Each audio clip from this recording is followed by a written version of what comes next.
And to everyone out there listening, welcome to the Professional Heels Podcast. You have me, Brendan Carino, also known as the Black John Cena, and you have my man Gavin Gabriel, also known by me as the Sexy Goldberg. And today we are here to announce that we are back. You hear that, guys? We are back. Life really gets in the way sometimes. We're really busy. I'm back in wrestling again. I got ill, and then I got COVID, and then I had an injury, so I was out of commission. But now I'm back in the wrestling scene again, so that's good. And my man Gabriel, he's doing his thing, he's keeping it stepping as always, doing a great job what he's doing. And Jag, listen, we're back. We're back, guys. Happy 2023. Yeah, Good to see you guys for the first time this year. Holidays are crazy, not just for us, for everybody.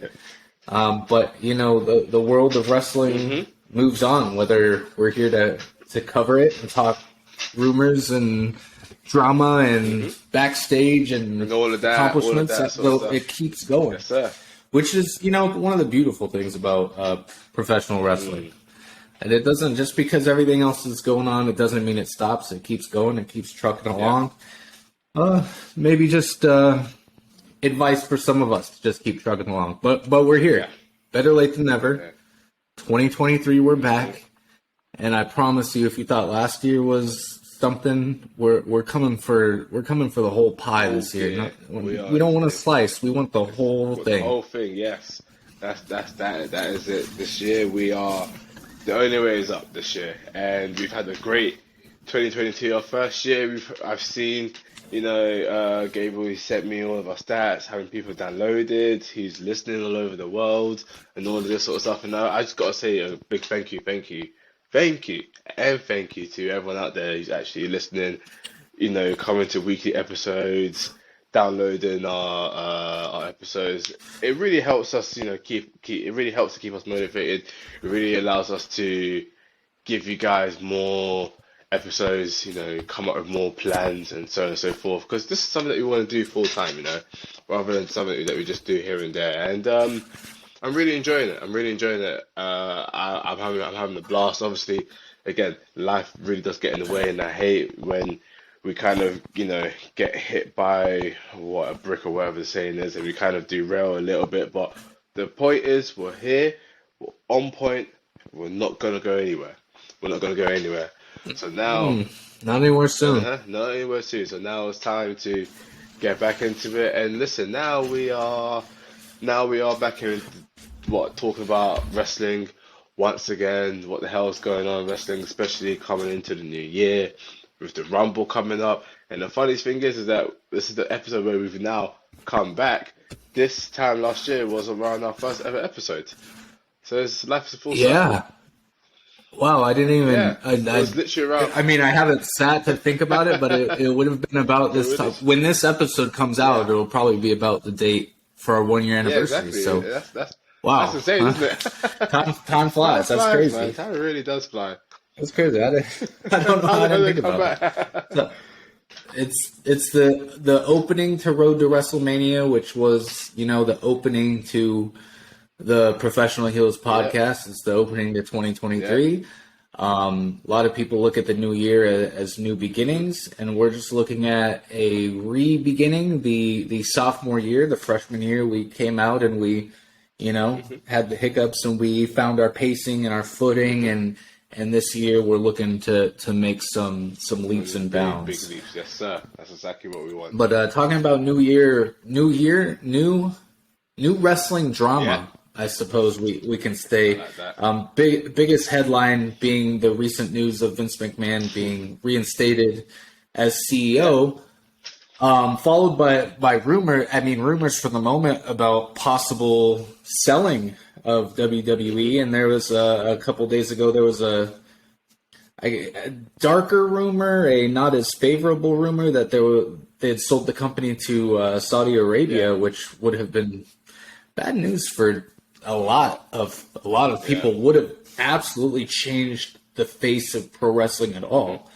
And I think when that rumor first dropped, it was this idea that if you'd have looked 24 hours before with the whole Triple H regime and no Vince, and everyone was talking about how WWE was starting to pull away and look unstoppable and look better and fresh and new and incredible. And with a snap of a finger, there was this idea that this mountain that WWE had built was about to just be washed away by a cocky, selfish-sounding move by Vince McMahon. Yeah, it's just, we had an episode precisely when Vince McMahon retired, and we was essentially talking about what was going to happen with the future WWE, how it's going to look like after 6 months, and then how it's going to look like after a year, and then 2 years, and so on and so forth. And we made our predictions, and our predictions essentially came true. It was a completely different product, newer faces, repackaged characters, things looking good, things looking bright. Obviously, a few hiccups with some characters here and there, because obviously it won't be perfect. We had that, and it's essentially what we predicted. And we knew that the company was going to be very different without Vince being there. Whether that's a good thing or a bad thing, for many of the internet wrestling fans, that's a good thing. Because there's no real favoritism. There's no old school booking. People kind of over that now. And we saw just a big change and everything. So obviously, with that change very clear and evident now to, as opposed to the predictions that we made, as opposed to actually it being a prediction, now that it's actually happened, there's a thing where Vince McMahon coming, it's just, do people want to go back to that time before? Do people want to make it a thing where, it's going to be this type of booking, or it's going to be this type of creative team, and so on and so forth. And it just gets worse for a lot of people whenever you mention the whole Saudi Arabia, Saudi Arabia buying the company, because that's not going to be good for a lot of wrestlers. It won't be good for a lot of fans. The morals and beliefs, it doesn't really mix up with certain sectors of fans and the wrestlers as well, who won't really want to be there. And it's now just all a massive mess. At least it looks like it might pan out to be. I mean, the rumors and realistically, if you're not in the locker room or behind the scenes, you can't 110% say, I don't care what reporter, I don't care what, Dave Meltzer says. Like, unless you are behind the scenes, unless you are one of these people, you cannot for sure say what is going to happen or what is happening. Exactly. They're talking about a lot of people being unhappy. There are a lot of people on the roster who are visibly and publicly not happy with the fact that WWE even does these events in Saudi Arabia. Yeah.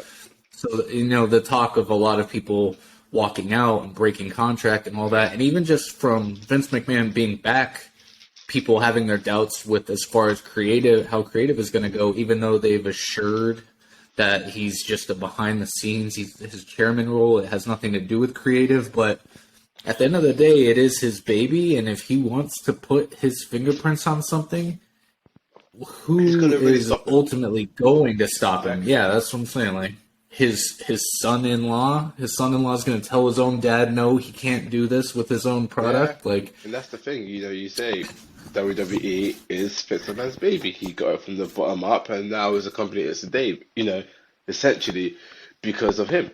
And obviously we have the whole, give up, old man. Why are you still doing this? Why are you still here? Why are you still trying to make us irrelevant? But, overstaying your welcome. Overstaying your welcome. But he doesn't feel that way. And you can tell he doesn't feel that way. You can tell that he really still believes solely that he can direct the company in the right way, even in retirement, before, in retirement, and after retirement. So he's always going to want to be around. And a lot of people are obviously worried that, he's trying to passively weasel his way, trying to passively get his way back into the company again, into actual power. And again, I don't know. I don't know what's going to happen. I don't know, because there's so many rumors and everyone's talking and yippee, yappy, and all that jazz. But we don't know. We don't know. Yeah. That's the most important thing. We can't say for sure, I know Fitz is going to be like this. I know Fitz is going to be doing this. We have to wait and see. We definitely have to give it some time to, roll out. But and slightly touching on we were going to give a couple predictions today as far as like who we think is going to be the best, who is going to be most improved, like our outlook for 2023. And, you know, even considering that 2 weeks ago, like I was like, okay, this is going to happen. We're going to see, you know, Cody reach the top, and we're going to see Austin Theory's new persona be fulfilled, and like all these different things. And now with Vince even being in the mix, with the possibility of sales, with the possibility of him being back on the team, all that jazz just kind of puts like a, well, I think, but there's a chance that that doesn't happen now. It's like it's in, you know, yes, in jeopardy, and that's what I was saying. You know, when we predicted before, when Vince McMahon retired, how the company would go, and then the company did actually, you know, proceed to, you know, continue in that manner. You know, newer characters, newer rebuilds, different creative booking, and so forth. And now Vince is back. It's like we're worried now. Like, you know, is Austin Theory going to be the new character that he is today, or is he going to come back and kind of revert back to the old Vince's daddy character? Is this guy going to get a push, and this other guy that should have got a push, is he going to get buried because it's not in Vince's plans? And it's just all these questions are going to definitely arise, because people are worried, they're skeptical. They've seen the product with Vince just before he retired, and a lot of people did not enjoy it, or a lot of internet people did not enjoy it. So it's something where we just had to see, and like as the questions are gonna fly, because eventually, eventually, like it's gonna be something where we see, I don't like that. That doesn't make any sense. That's bad booking. Is it Vince's fault? What's Vince behind this? That's what we're going to see a lot now. It's going to be a lot of it's Vince behind finger pointing. Yeah, finger pointing. Whether he's behind it or not. Yeah. I mean, I definitely agree, and it'll be one of those things where I don't think it'll be gradually. I think it'll just kind of be night and day, that if he does get his hands on the product, it'll just be like 1 week it'll be like, doesn't really make sense with the way things have been going up to this point. Why is that such a sudden change? Yeah. And I mean, I know there's a politics to it, and there's a chain of command, and there is, you know, a way to go about it. It's a business. It can't just be night and day, but behind the scenes, it's, you know, Vince and Triple H are close. And just because he's not saying you need to do this with this superstar and you need to bury this superstar and push this superstar, there's still a level of Vince giving a suggestion. You know what I would do in this situation, Hunter, is... And maybe that doesn't fully persuade Hunter to go a different route, but he says, if I put a little bit of that touch to the kind of thing, you know? Yeah. So it's just like, I mean, and with all the stuff going on in Marvel right now with timelines and trajectories on futures and all that, it's a very similar, like, what did this event, how is our trajectory going here? And now this event is going to make it spiral off and fork into this whole different reality, which is crazy. Yeah, I mean, this is the thing, you know, I just kind of feel that with Vince coming back, it essentially changes everything, especially with our predictions, with who we think was going to be the top character, you know, because Cody Rhodes is scheduled to come back pretty soon, within the next month or so. I think I might be incorrect. But all these things here, it's like, who's going to get the actual push, who's not going to get the push, who's going to be the guy who deserves it, and he's going to be the guy who doesn't deserve it. It's just gonna be like another marketing scheme that the fans don't like, but the company do it so they can get more money. All these questions will just arise. All these questions will be asked, and all these questions will be. It'll get to a point where it's almost irritating, because it'll be, you know, for the first time in a long time, the company, especially the internet fans, has felt positive. You felt pretty positive with the vibes, with how, you know, the wrestling's going, with how the pros are going, just how the general show is going. But now that Vince is coming back, you can judge that there's a sense of pessimism, you know, where it's like, Yeah, oh no, this is gonna happen, is that gonna happen? So, they're all I can say is we will literally see, you know? yeah.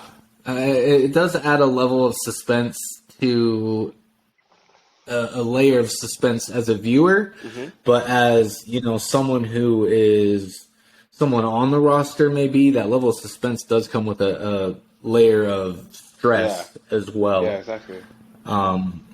So it's not necessarily just going to be a good thing or a bad thing. We'll have to see. Exactly, yeah. We'll have to see. But yeah, kind of moving into that, I think we'll probably do an actual Rumble episode as we get a little closer to the Yeah, event. But you did mention Cody Rhodes coming yeah. back. I do think, as was planned, as still is planned, I don't see he's clearly the favorite to win the Rumble. I Yes. think at the moment, favorite by odds choice and favorite by fan choice as Hmm. well. There's, I think, kind of slowly starting to possibly hint that if it's not Cody, it's going to be Dwayne. Yeah. And people don't think Dwayne needs to win the Rumble to be put in any position, Fight Roman. which leads forward going into WrestleMania. People talking about it's a 2-night thing. Roman should defend one title on each On each, yeah. night. Um, so we don't know yet. But it does look like, and everything I predict and presume is going to be barring injury. I do think Cody has a good year. I do think he wins a world title this year, whether Rock comes back or not. I do think without the title, though, I think throughout the year when we look back, it's still going to be Roman's year. Yeah. 100%. That's my first, that he's gonna have another MVP year. He's winning the Ballon d'Or. He is Yeah. the guy, the all-star at the end of the year. I just think it's going to be another Roman year. Yeah, I mean, What do you think, bro? it's a good question because I'm almost, inclined to disagree with that. And the only way Yeah. I disagree is because I'm thinking to myself, I'm agreeing with you because in my head it makes sense that Roman is going to have another stellar MVP year, like top of the game year. But storyline wise, Yeah. I'm looking at the way the Bloodline are looking weaker, how they're having to defend their tag team titles and this side and that side, and then they're not going to be unified or undisputed tag champions. They're going to be like maybe a one brand, and then Roman is due to lose his belt, one of his belts. And then Roman, because this is the year that Roman loses a match. He has to lose a match this year. Oh, for sure. That's the thing. And, it depends when he loses it. Is he going to lose at WrestleMania and then he's just going to kind of, go on holiday for like 800 months? Or is he, do you know what I mean? Like, what's going to happen? Because the Yeah. way I see it is Roman in reality loses both belts by WrestleMania, then gets his long paid vacation, his long deserved vacation where he's out for ages. That's kind of how I feel like it will happen. And I kind of feel that with injuries being out of the picture, people like Cody, Seth Rollins, Sami Sami Zayn. Zayn, yeah, and I'm even looking at Bobby Lashley to an extent as well, because Hmm. just heavy hitters, the big guys, the solid guys. I kind of feel that they are weaseling their way back into the top scene, because it's interesting. You've got the United States Championship with Austin Theory, Rollins, and Lashley. But then eventually Lashley and Rollins are gonna move on from that belt or from that scene Yeah. because you don't really need to do Partially that. teasing the Hurt Business Yeah, return with exactly. Yeah, to Bobby. get back to the top of the top, and it's a thing where it's like, well, actually, what's actually gonna happen? It's not gonna. It's gonna be a thing where because it's not even the question. Sam, I'm trying to ask the question. What I'm even thinking is Yeah. the belt has to come back to Raw. One of the belts has to come back to Raw this year. which means that Roman for has sure. to lose one or two of the belts to kind of bring back the balance again. Do you understand? And I'm just thinking the day he loses both, or the day both of the titles are now gone, it would be a thing where he has a long vacation, he comes back and whatever. I don't know what the hell happens, but I can't even figure out who's going to be the top. I will say maybe Cody Rhodes is the obvious option. Yeah, That's all I can think of. barring injury. Barring injury, yeah, barring Yeah. injury. Cody looks like he's set to receive a major push. I mean, a couple guys on NXT that can move up that I see being under Hunter, and not where they get this Vince treatment where they move up and are immediately jobbers for the foreseeable future. Where, whether it be Braun Breaker or Carmelo Hayes, there's a couple guys that could come up and immediately be impact players. I mean, it's a long year. I don't know if it'll be anything by Mania or by SummerSlam even, but like by the end of the year, I can see Braun Breaker in a world title, at least, storyline or feud. Storyline, yeah, no, you're right. You're right. Yeah, so, I mean, it's a long year. Roman will be dethroned this year. I think that's probably the most obvious prediction. I think it's time. They've been doing everything. I still love the bloodline. They've been spicing it up and keeping it interesting, but I think that they need to put some sort of curveball in that whole thing to bring it all back together. Just to kind of... The Rock comes back, Cody comes back, either or Sammy gets an actual moment with the way he's going right now. He's probably, aside from maybe Rollins, the most loved superstar on TV. Very over. I see the bloodline splitting up at some point, or even if it's for a little while. I'd love to see Solo go on his solo run. Yeah. As entertained as I am with what are they called? Judgment Day? I don't know what they are anymore. I don't know how to describe it. Because they're entertaining, but it was like this dark, mysterious, like same category as Bray Wyatt, evil kind of thing with Edge, and then it got moved and then moved back, and now it's Prison Dom, who's... I was gonna say, do you remember when what do you call it? When people were making these predictions, or like there was these rumors going around that Finn Balor's gonna have an amazing push, he's gonna have a big major push. And it's like I don't even feel like he's the main guy. Yeah, it's just, and the thing, he's probably third. Yeah, because maybe even fourth, depending on how you look at the way Priest has been. Yeah, well, Rhea definitely. I was gonna say I have Rhea as the leader. Yeah. Mommy. Oh yeah. But Dom going through his dumb comedic jail time thing, and then Damian put on they did a gauntlet type match a couple weeks ago. I didn't see it, but I read a tweet that Damian Priest went for almost an hour, and he put on banger after banger. Like each round of it was kind of thing. And we're getting Judgment Day all over the show, so it does seem like they're trying to do a little bit more. And being the only stable that has a female, so it has the ability to be on every part of the show. But, like, I'm just so confused. It's a weird one. Then you got all the stuff coming in with Bray Wyatt. You got Uncle Howdy, who a lot of people are saying is going to be Bo Dallas. Bray Dallas, yeah. Bray Wyatt's brother, with Alexa being teased back into that, which I think is good. She needs to be a heel by all means. Agreed.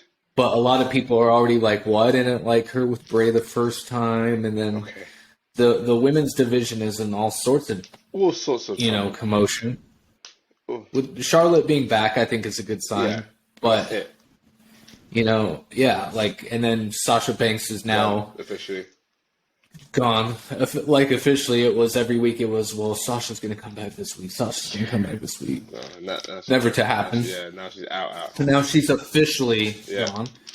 So it's the question mark, and I mean, looking at like where we were a year ago when we did our first episode and we talked about all this to where the year ended. Like there are a lot of things that were i.e. the Vince to Triple H makeover, but like it was a complete 180. Yeah. And it's exciting thinking about where we're at now and where we could be at the end of the year. But like, how do you predict that? How do you gauge it? There's just so much to predict. There's so much to kind of figure out, like what's going to happen, and with us, with the company, with just the general direction. I just feel like this year, so much is going to happen. So much is going to happen. So much is going to happen, and I'm pretty excited to see. Before I was a bit like whatever, but I'm excited. I'm excited for this year. I feel like this year, not this year. I feel like last year was like the seeds were being planted a lot. There was a lot of planted seeds, and now I feel like this year it's time for it to just like explode, just for it to really grow, really flourish. Because wow, the stuff that I'm seeing, bro, like all the things that I'm thinking will happen. But yeah, I'm confident with the product. I'm confident, even with Fitz in the picture, which I know a lot of people are pessimistic about. I believe that they can't screw this up. I don't think they can screw it up. I don't think with what they have right now that they could genuinely screw this up. It would be very hard to. Like, of course, we will see a good amount of lackluster moments, or what to say, just like characters who are really green and everything. We will see that. We will see that 100%. But dude, so much is gonna happen this year. Bray Wyatt, with Cody Rhodes, with Roman Reigns, with Seth Rollins, with Bobby Lashley, Austin Theory, you name it. There's so much is gonna happen. So much is gonna happen. So I'm pretty confident. And bear in mind, Randy Orton should be coming back this year. I was just gonna say it. And you got Randy set to come back, possibly soon. Hopefully sooner rather than later. A lot of people were saying Rumble, but I think there were some complications. I mean, he's not going to go out the way he did. He will definitely come back. Hopefully, I mean, the legend that he is, he's going to come back and will immediately be, an X factor in the thing. You have all these. Between both some of the forbidden doors that we've kind of been teased with, possibility of New Japan. Shinsuke just did the match back with him, and Carl Anderson had one, and just the possibility of it being a thing adds a whole nother layer to it. NXT has got some really good talent on them right now. And I think recently I just realized how, I wouldn't say it's stacked with A-plus players, but like they have a very solid women's division right now. They do. And that's just the future. You let them build up, and then you start bringing them up and to fill out the what some could argue lackluster women's division on the main roster at the moment. But endless potential. Exactly that, and endless. I feel that especially with this NXT, just in general, because with the women's division and the men's division, it's just there's so much there where we are like, do you know what? Yeah, this looks good. Like, the show is genuinely a good show. It doesn't feel like it's a super developmental brand anymore, where it's like this is clearly the bottom brand of Raw and SmackDown. It feels like it's its own brand, but it has its way in which it brings up the talent. It gets everyone pumped. People are constantly tweeting about it on Wednesday nights and everything. And it's like, you know what? Yeah. So that's the thing. That's the thing. So it's like, this is something that I'm good. Like, this year, in terms of the main roster, in terms of NXT, it's looking very promising. It is. If you want to give me, we'll wrap it up here soon. But if you want to give me, I'm trying to think how to word this. At the end of the year, when we look back on 2023, the male and female superstar that you think we're going to be most surprised by how big their year is.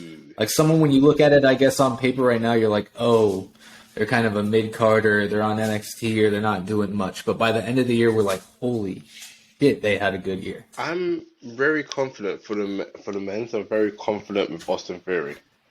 I'm very, very confident because he's become his own man. This is the shit that me and you were praying for.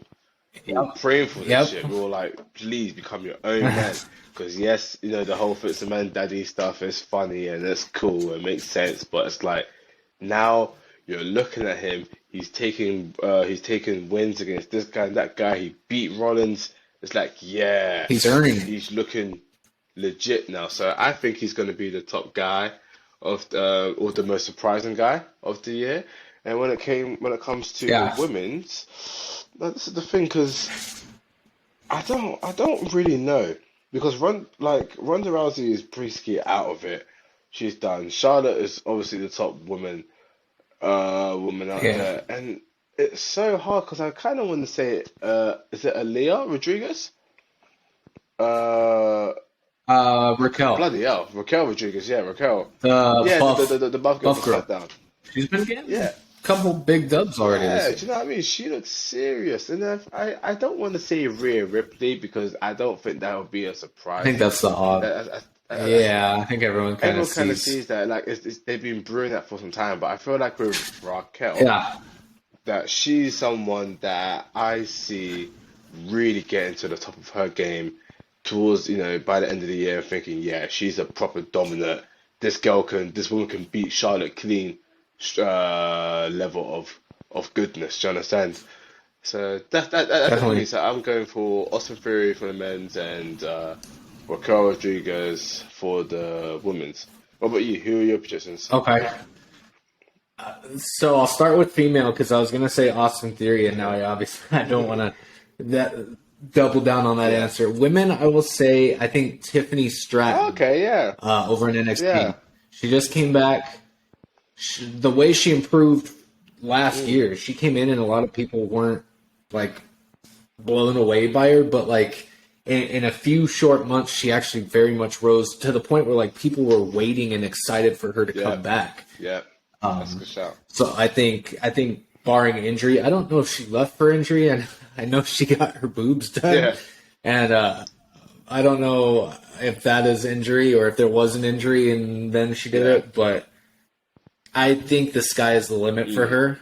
I don't even know if I don't think she'll necessarily be main roster by the end of the year, but I think she'll at least be top woman in NXT.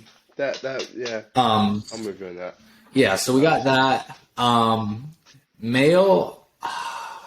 Anyone other than Austin Theory? I will say Gunther. Ooh, Walter. That's a shout. I think he's slowly growing on the people who haven't quite he's very good. Realized how great he is yet. He's been put on really good matches. He put on an excellent match against Braun, and a lot of people were like, I don't want to see this match at all. And they actually had a really good match. I think he's set for more than just the mid-card title. He's had that title for a minute, and I think when they decide to take it off him, it'll probably be because they're ready to move him up for something better. I wholeheartedly agree. The man has made that Intercontinental Championship very prestigious now. He's made it look like a legit championship, a legit title. Yeah. He's a great wrestler in the ring. He's strong. He doesn't always need the goons around him. He's gotten in great shape as well. He's looking amazing. He fits the job. His character suits him and his build and just who he is in general. And the way he carries himself, it's like, that's a proper man, that is. And I'm thinking, the day he loses the IC title, dude, I'm waiting for him to go for the main. Because you beat Braun Strowman clean. Yeah. In the kayfabe world, the only person who's beaten Braun Strowman really clean in recent times is Roman Reigns. You know what I'm saying? Yeah. If I've forgotten anyone else. The unstoppable monster. Like who? He beat him. It's one of those things where, the Big Show lost that kind of touch, but like, there's that idea that being such a big motherfucker, it's a feat to beat that person. Still, and I think that Walter doing that, or Gunther doing that, sorry, is very much right up that alley. I think we're going to see, I think he's gotten loads better every year, and he's more recognition and more improvement, but I think this will be that year he takes that leap. Yeah, I think so too. I think he, especially if he stays on SmackDown as well, he can really be the big guy there, top guy there. I'm moving on. Yeah, very much so. So I'm going with him. That's good. So Gunther, Austin Theory, Raquel Rodriguez, and Tiffany Stratton. I like that. It's gonna be the 4 we keep an eye on this year. I can't wait to like keep talking about that on future episodes and just be like, do you know what? Yeah, they're looking good here, or maybe they're looking bad. But yeah, I think those are all 4 very, very good shouts. But yeah, like this year is looking promising. You know, Royal Rumble's coming up soon, and obviously we'll have an episode of our predictions because we need to see how the following week pans out. Yeah, we'll dissect. How to dissect to see what I mean, so we can actually have an idea of what the hell's going to happen, if anyone's going to return out the blue, and so forth. But yeah, listen, guys, I'm just happy. I'm just very happy to be back. Very, very, very, very happy to be back. You know, again, I've done this before, but you know, it's time to get busy. Things kind of go out of the way. Personal life gets in the way as well, and obviously, whilst we love and appreciate you guys, we don't want to be putting out any episode out there. We want to be at our best. We want to be giving you guys an episode that you deserve. So that's exactly what we're doing right now. And again, I just want to thank you guys for all of last year, for all of 2022, our first year. Our anniversary's coming up, and you know, without you guys, it's impossible. I always say without you guys and without Gabriel, I can't do this. I can't do this shit. But you guys and Gabriel, you all give me the courage, the support, and just the motivation to keep giving you guys the top episodes. So again, like I want to say thank you to Gabriel. I want to say thank you to everyone out there.